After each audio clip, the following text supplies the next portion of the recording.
I am Matt. Hello. You got a new. The music sounds way louder than your voice. I don't know. I don't know. I'm not the guy with the mixer. Hopefully, it sounds good. I don't know. That's right. New sounds. This is a new era of technology. We've adapted to the number one beans of the time, right?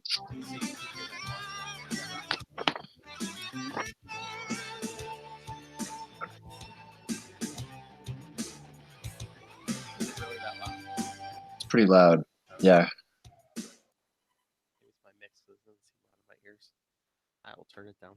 All right. It's funny because this episode starts with some big headphones and a Walkman, so that's kind of tribute to that.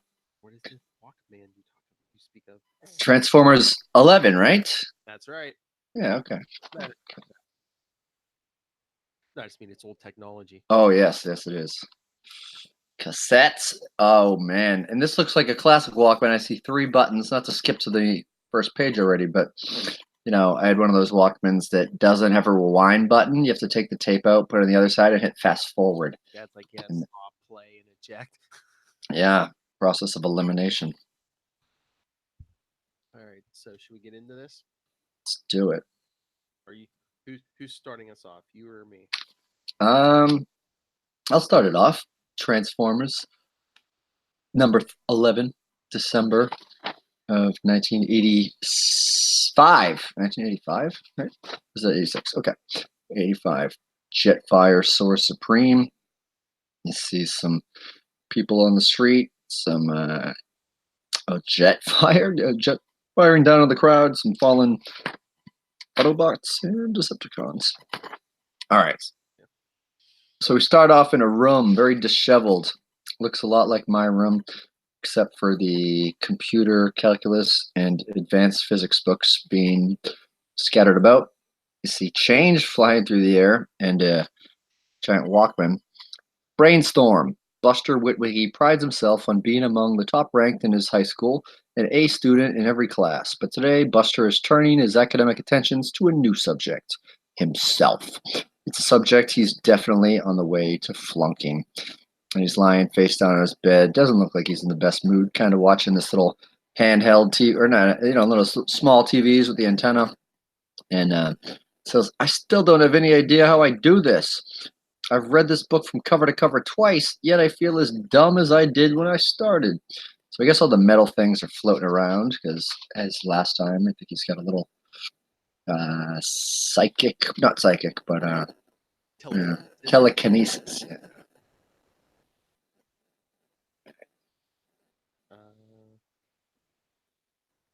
So let's be fast page. Oh yeah, I didn't do the credits. You got to give credit where credit is due, of course.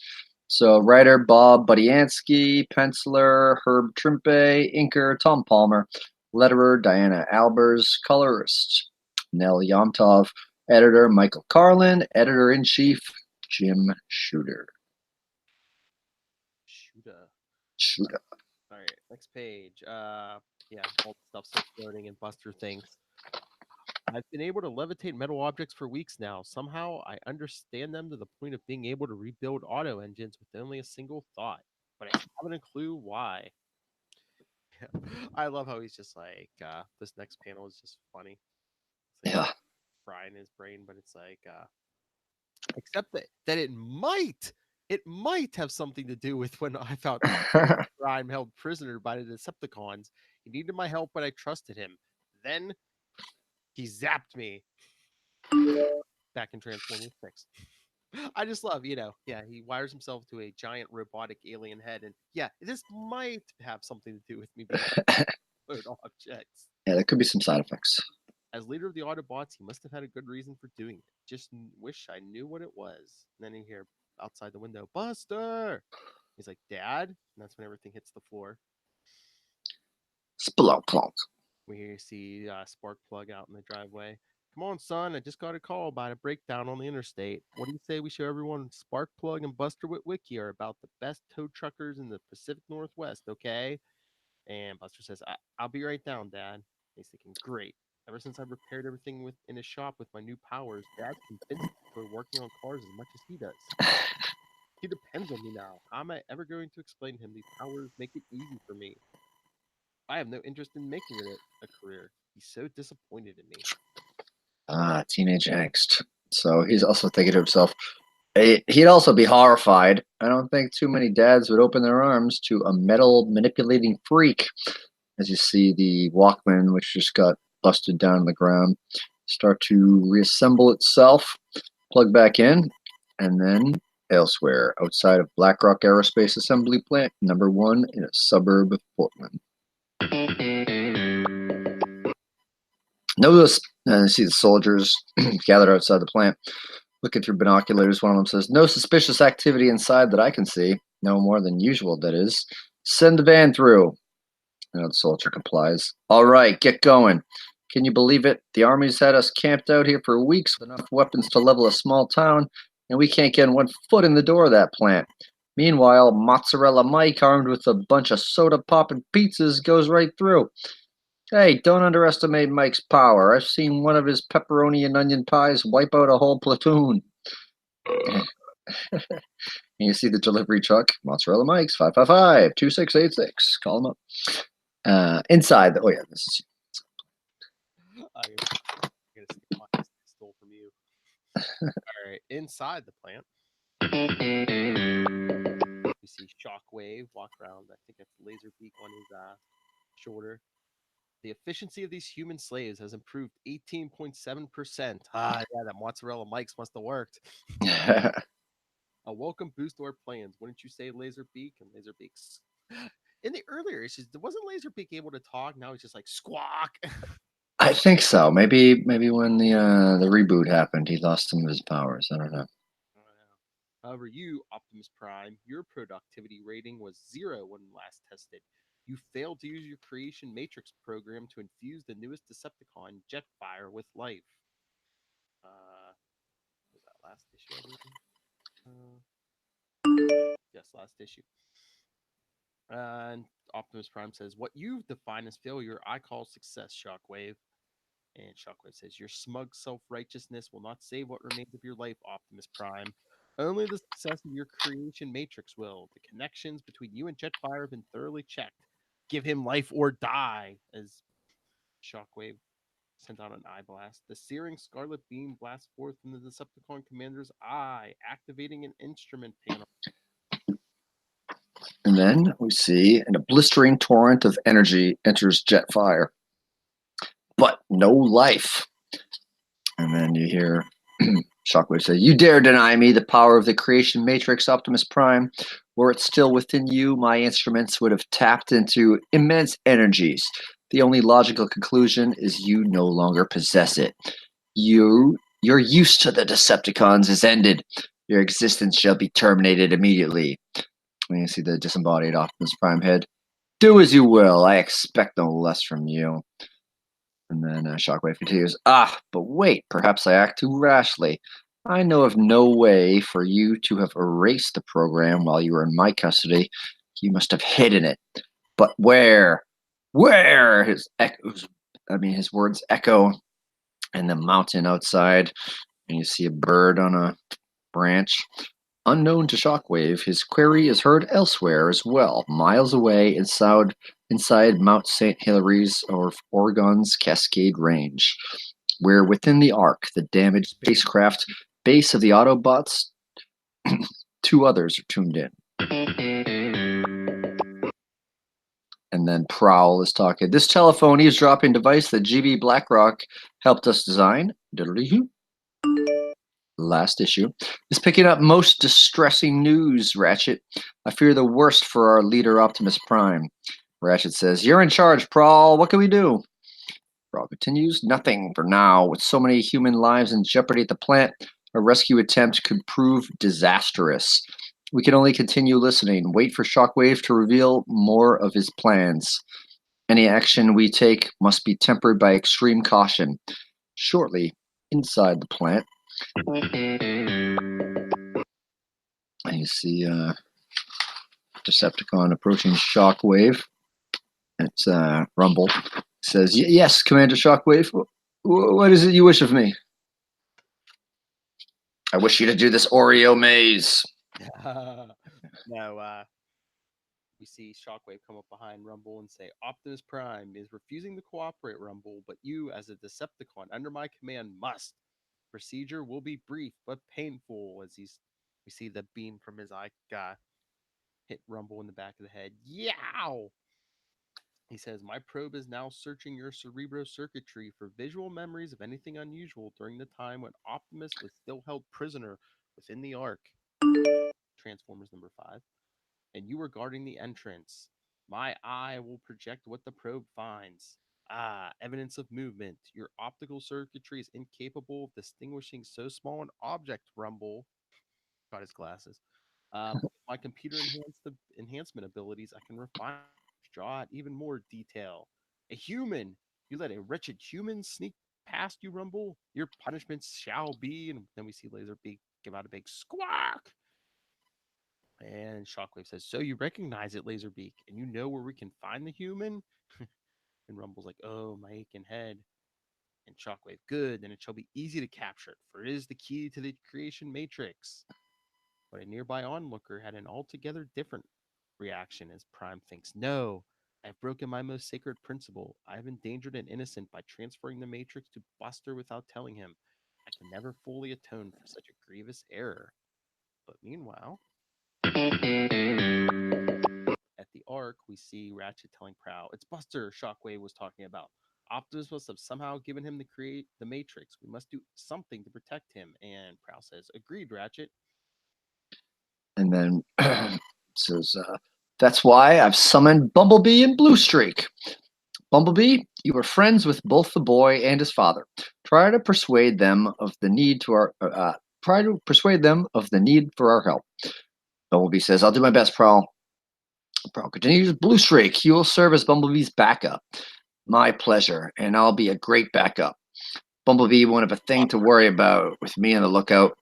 He won't have to strain even one little microchip thinking about it. With me there, no sir. And they begin to transform. Blue Streak, let's roll out, Bumblebee says as he leads the way in bug form. Sure, just waiting for you to finish talking to Prowl, Bumblebee, as he speeds past him with a vroom, and Bumblebee puts along. Well, back at the plant. And Shockwave is continuing his diatribe. This completes the optical transmission of my messages, Laserbeak. Come, it is time for you to play my words back for the humans leaders to hear, and for it to obey. And you see Optimus Head say, what could he be planning if only it weren't so utterly helpless? Moments later, Mozzarella Mike is he's got 5 pizzas in his hand, and then there are another 5 still in the back of his truck. There's a complaint being lodged by one of the army men. I get the double sausage. Oh, not a complaint, request. And don't forget my soda. Take it easy. I only got 2 hands. Nice of that one-eyed Diablo to make sure we're at least well fed, huh, Gabe? Nicer if this pie was still hot, Birdie. I hate cold pizza. Yeah.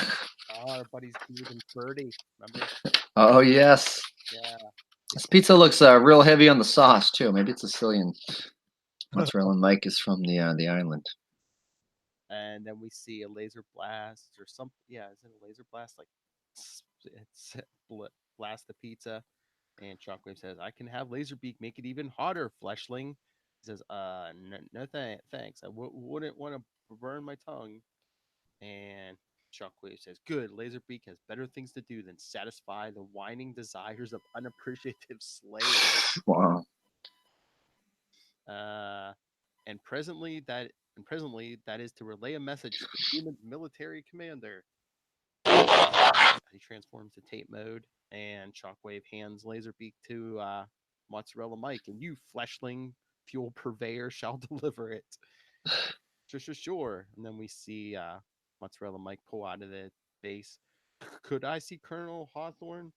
And I think he'd insist upon it. This way, says the soldier. And what can you tell us about what's going on in there, son? The big robot. He told me to give you this, Colonel, and he hands him Laserbeak. And then moments later, after a portable cassette player is found, plays the cassette. Attention, flesh lanes. This is Decepticon Commander Shockwave. You have 1 Earth hour to pull back your forces at least 12 miles from this site. Failure to heed these orders shall result in the termination of life functions for the hostages as well, and for you as well. And then he's thinking to himself as he puffs on a cigar. Colonel's thinking, I can't risk the lives of innocents. My only choice is to retreat.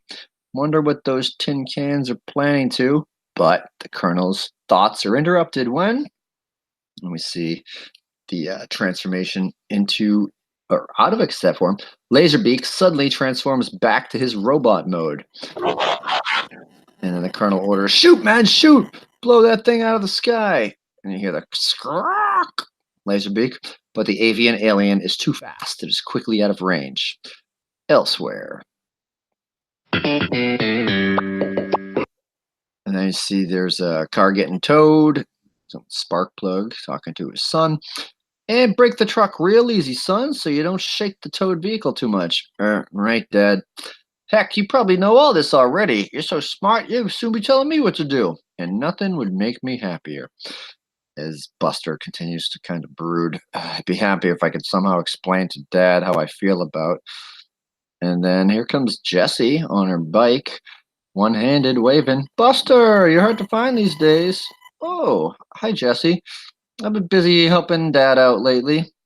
Well, if you've been working so hard, then I'm sure Mr. Witwicky won't mind if you take a break. Want to go for a ride to the falls? And he must begin on his dad's note. The spark plug says, "Good idea. You kids go ahead. I'll take care of this tow, Buster. Go get your bike." And Buster does just that. And it's thinking, I didn't expect to see Jessie. Last time she came here, I yelled at her. In Transformers number 8, she hasn't even been talking to me in school. And maybe I can find out what brought her back. And they write off, and he's yelling, "See you later, Dad. Be back by dinner time, okay?" And but then soon, while Sparkplug's working on a car, he's saying, looks like a burned out ballast resistor." Then we hear Mr. Sparkplug with Wiki, and Sparkplug, "Be with you in a moment, Mister." He sees Bumblebee. "It's good to see you again, friend. I hope all has been well with your internal mechanisms." And he says, "Bumblebee, forget about my internals. What do you want? I told Buster we weren't going to have any more dealings with you robots." Well, dealings. It's a bad influence the robots are, but he doesn't know that yet. And Bumblebee starts talking back to him. Please hear me out. Buster is in great danger. He has something great of great value that the Decepticons want. They will stop at nothing to get this. Oh yeah? And what exactly is it? It is difficult to explain, but you must trust me. Please tell me where Buster is so we Autobots can protect him. And Sparkplug says, "Ha! The only time Buster ever needed any protection from anything was when you Autobot guys came around the last time. I'm his father. I can take care of my son. He stays with me," as he turns back to his work. And then there's another transformation, this time back into bug mode for Bumblebee. I hope that will be enough to save Buster for his sake and for yours. Farewell. And he speeds off. And then Sparkplug goes back to his tow truck. I don't trust those giant junk heaps. I'd better go get Buster so the Autobots don't get him first. And he takes off, and you see another car speed around the corner. But meanwhile, a few miles away, we see Buster and Jessie. Buster saying, Jessie, let's take a break. There's something I want to talk about." She says, "Come on, race you to the falls, Buster." And he says, "No, really, stop for just a few minutes." She says, "Giving up already? Afraid I'm going to beat you?" And he's thinking, she sure is making an effort to avoid any discussion about the argument we had. And he thinks, well, I'm going to settle it, whether she wants to talk or not. And invisible waves of alien-born energies project from the core of Buster's brain. They reach their target, and under Buster's careful direction, unfasten the master link in Jesse's bicycle chain. The sparroink. Ooh, Sabotage. They quickly way past the NBC Saturday morning cartoon lineup. Yeah, let's just go over the lineup real quick. There, Snorks, Adventures of the Gummy Bears, Smurfs, Punky Brewster, the animated show, Alvin and the Chipmunks, Kid Video. I don't know about that one. Never seen it. Mr. T, Spider-Man and His Amazing Friends, plus One to Grow On. I'm a little curious. I wonder when they changed that, because I know I watched some of that as like for a while there. They had Spider-Man and His Amazing Friends followed by the Hulk. Yeah, that's cool. Little superhero block. Which he had this amazing power when he turned back the Bruce. When he turned into the Hulk, of course, his shirt ripped and stuff and the pants. But when he turned back the Banner, his shirt magically like reassembled itself. Yeah, that is pretty weird. Oh man, I was a big fan of. I don't remember Gummy Bears as a Saturday morning cartoon. That was part of the Disney afternoon for me. 3:30 in the afternoon, weekdays, kicking it off, jumping up and down and everywhere. All right, moving on. Jessie on her bike notices the malfunction. What the? My chain busted. Buster. I wonder how that happened. Let me take a look. While we're stopped, I have something I've been wanting to say to you, Jessie. Things didn't go too well last time I saw you. I was upset about my father being in the hospital. I'm sorry I yelled at you. And Jessie grabs him by the head. You're sorry? With all the dumb things I said back then? I should have been the one apologizing. Guess I just didn't know how. But I know a good way we can make up. And pulls him in for the kiss, knocks her own hat off. And then Buster sees a shadow looming over him. And it's a very awkward situation for his dad, who is over there. Spark plug stopping the sparks from flying. Oh, hi kids. Sorry to interrupt, but you have some visitors. I gave Bumblebee the slip, but the other one, Blue Streak, he told me pretty good. Blue Streak says, I sure did. And as Bumblebee and Blue Streak are transforming, Blue Streak saying, now I don't mean to pry, Buster, but could you explain to me the action you and your human friend were engaged in? And he says, that was a kiss.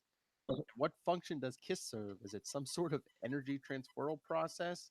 It's hard to explain. And Blue Streak, perhaps it is similar to fifth order tridimensional equations. They too are hard to switch your vocal circuitry to off, Blue Streak. Buster, we came here for a serious purpose, to save you from the Decepticons. And elsewhere, back to plant. Shockwave. As I anticipated, the Autobots sought out the young fleshling, and in doing so, unwittingly allowed Laserbeak to track their two searchers as soon as they left the Ark. Now that Laserbeak has relayed to me the fleshling's coordinates, I can program Jetfire to seek it out and bring it back here to me as Jetfire transforms. And then we go over to hear him say, let nothing sway you from your objective, my slave. Jetfire is Optimus is thinking, Jetfire is a formidable machine. I fear 2 Autobots alone will be hard-pressed to stop him from taking Buster. And I can do even less. Meanwhile, see Bumblebee back in giant robot form, looming over Jessie and Buster. Buster, you must explain to your father how you've changed, how Optimus Prime gave you enormous power. This is why the Decepticons want you. Jessie says, what's he talking about, Buster? I don't know. And then he's thinking to himself, I can't let Dad know Bumblebee's telling the truth. He'd be so upset with me after I promised I'd have nothing more to do with the Autobots. And then Sparkplug interrupts. I'm sick of listening to this nonsense. Come on into the truck, kids. We're going, and then you hear a bzz, and then who it is? Who is it? Laserbeak firing down. Looks like he fired at the car, not at Sparkplug's hand. And hear Bumblebee. Laserbeak, you must have been spying on us all along. And then over shooting him is Blue Streak. Yeah, Blue Streak says, my ion dispenser rifle will make sure we don't stick to that doesn't stick that beak of his where it doesn't belong ever again. Desperately, Laserbeak tries to evade the metal-seeking silvery blue burst of electricity, but his effort is in vain as he soon falls victim to the high-voltage Autobot attack. And so they hit Laserbeak. He comes down in a pond or something. Not a bad shot, if I do say so myself. And Bumblebee says the blue streak you always do. And we see Sparkplug. See what I mean? Wherever these Autobots go, trouble follows as sure as a blowout after a broken bottle. And Jesse says that then we must have run over a pretty big bottle, Mr. Witwicky, because we're in a lot more trouble. We see Jetfire come flying in. Blue Streak says, "Who is that?" And Bumblebee, "I bet he's not a friend." And then you can command the most famous battles of World War II with 5 exciting new war games. Also, there's a war going on right now as a huge boulder goes down the mountain, following Jetfire. And you hear the Autobots, and he's not an easy target either. He's so big, so fast. And Blue Streak, or no, Bumblebee says, "You humans take cover. Blue Streak and I will take care of him. Right, Blue Streak? Blue Streak?" And then Blue Streak said, "I can't. I don't know what to." And it's being fired down at the kids. Bumblebee, "There's no time to let a little confusion keep you from acting, Blue Streak. He's coming back for another pass. Shoot! Shoot, all right." And he says, "I'll shoot." But the shell Blue Streak finally launches leaves too late to prevent Jetfire from hitting Bumblebee with a crippling blast from his particle beam cannon right in the kneecap. Yow! Bumblebee yells. But meanwhile, Blue Streak shell opens up and releases its cargo of 4 independently targeted missiles, which Jetfire has been programmed to avoid, although this time he doesn't quite succeed in escaping. He takes one. Bumblebee, he took that dead on and acted like he didn't even feel it. But it be he can't feel? Then Bumblebee's laying on the ground. "Buster, any living transformer would have registered pain. If that jet's not alive, you can control him. You have the creation matrix. Yours is the power to control any unliving metal. Yours is power unmeasured. You can defeat our attacker. Do you hear me, Buster?" And Sparkplug says, "Bumblebee must have had a screw knocked loose if he thinks you can shoot down that jet. I know if you'd help if you could, son." And then Sparkplug says to him, "You always do what's right." And emotionally touched, Buster says, "You mean that, Dad?" As Jetfire continues to shoot down at Blue Streak with the spack, and it gets him like, right under his footing. Ow! And, oh, sorry. See, you know what? I missed the bottle of dialogue. I don't know. Maybe it's happening concurrently. But Sparkplug says, "Heck yes, you're a smart boy. You don't need an old grease monkey like me to tell you what to do." And then, meanwhile, as uh, the father and son talk is being targeted by by Jetfire. He says, "He's knocked out Blue Streak. He's coming for us." And then Bumblebee saying, "Buster, don't let him take you. Stop him. You have the power. Use it." And Jetfire is turned into 2 giant hands. One is grabbing the tow truck, and one is going down for 3 humans that are down there. "It's all true, Dad. Everything you said about me." And Sparkplug says, "What are you talking about, son? Get down." And he stands up, defending his girl and his father. "I do have the power." All right, next page. Here we go. Buster disassembles Jetfire. Okay. Yeah, this is a big splash page. You can read the next one if you want. Thank you. It's pretty cool though. The way it's all set up, it looks like he's, you see him from the back and sending out all these modules of electricity or of using the special power bestowed upon him by Optimus Prime as Blue Streak and Bumblebee watch. Sending out his waves of Sparkly quantum tentacles? Yes, pink tentacles. and as the pieces are coming, I guess I don't know if they're floating or falling to the ground. Sparkplug says, I don't believe I saw what I just saw." And Jesse says, "Neither do I." And Sparkplug, "Son, did you do that?" And he says, I guess I did, Dad. Guess I do have this creation matrix inside me, like Bumblebee said." Bumblebee says, "Yes, and with the Matrix, you can also reassemble this jet. Go ahead, try. And Jesse, but couldn't it attack again? And Bumblebee says, I made certain he won't. Do it, Buster. And he says, well, if you say I can, why not? And he puts it together again in midair, and I guess it lands. I still don't understand, Sparkplug says. Don't you see, Dad?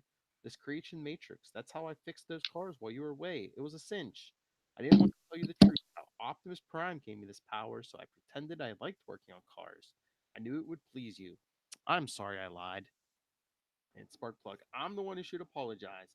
It was because of concern over me that you forced yourself to do something you didn't want to do. I realize now you're old enough to know what's best for you. You don't need me to tell you.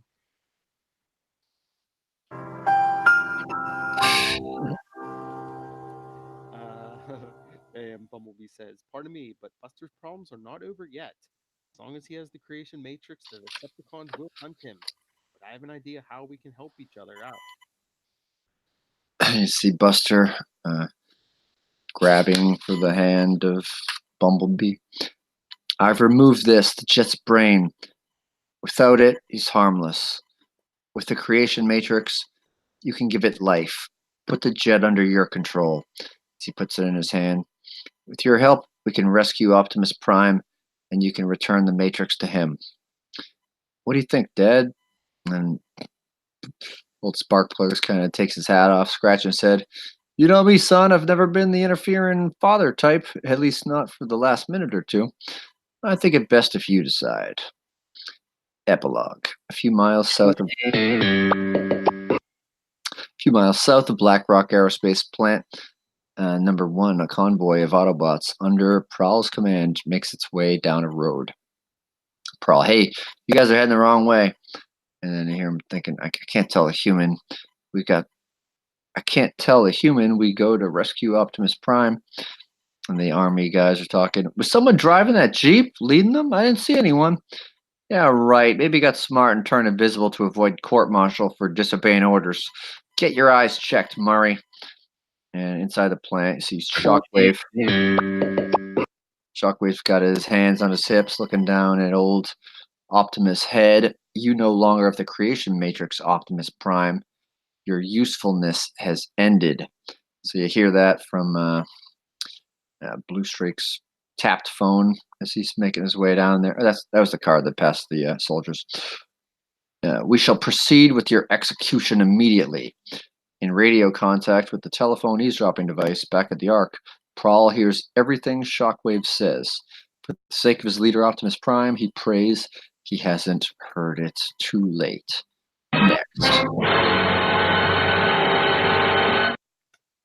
Next up, Prime Time. Wait, I wonder who's coming back next station. That's a good question, you know. It's been a while. It's been since like issue 4 since we had a whole Optimus Prime. Yes. It's in the body. So what do you think? Well, it's a good build. I like the fact that Buster has really got involved in a useful way, not just doing the family business and making a mess of his room while he's, trying to get something done.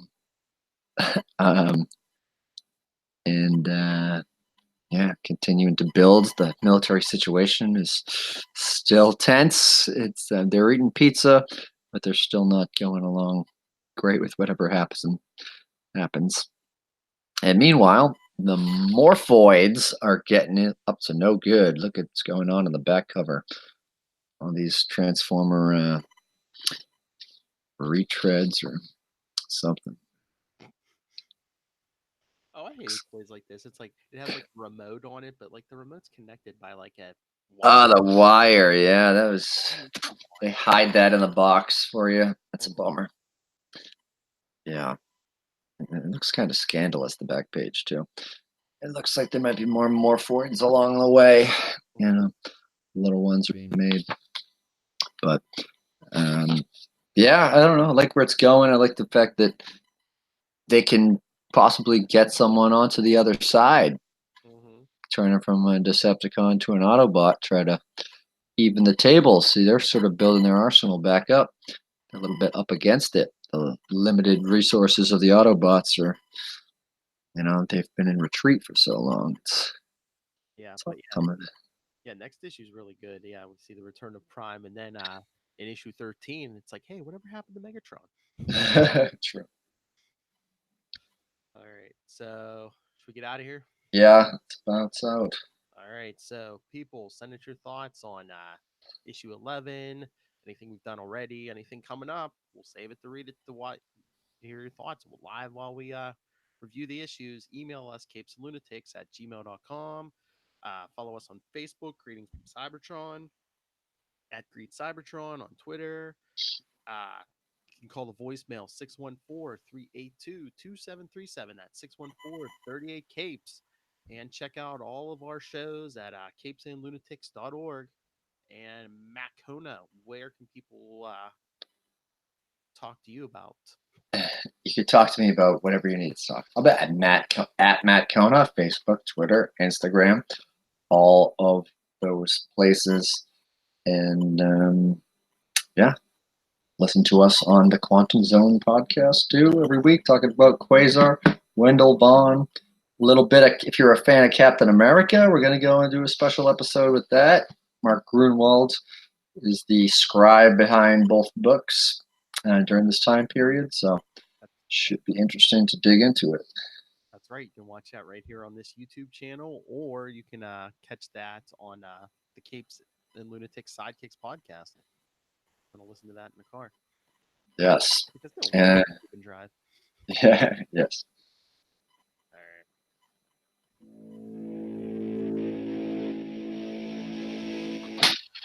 Thank you for joining us, everyone. Again, come back next time. Hey, contact us. Let's talk.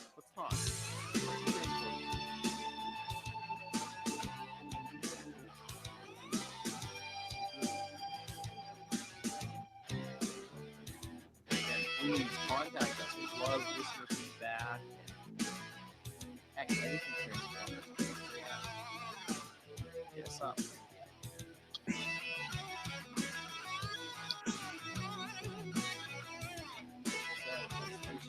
Well, big one.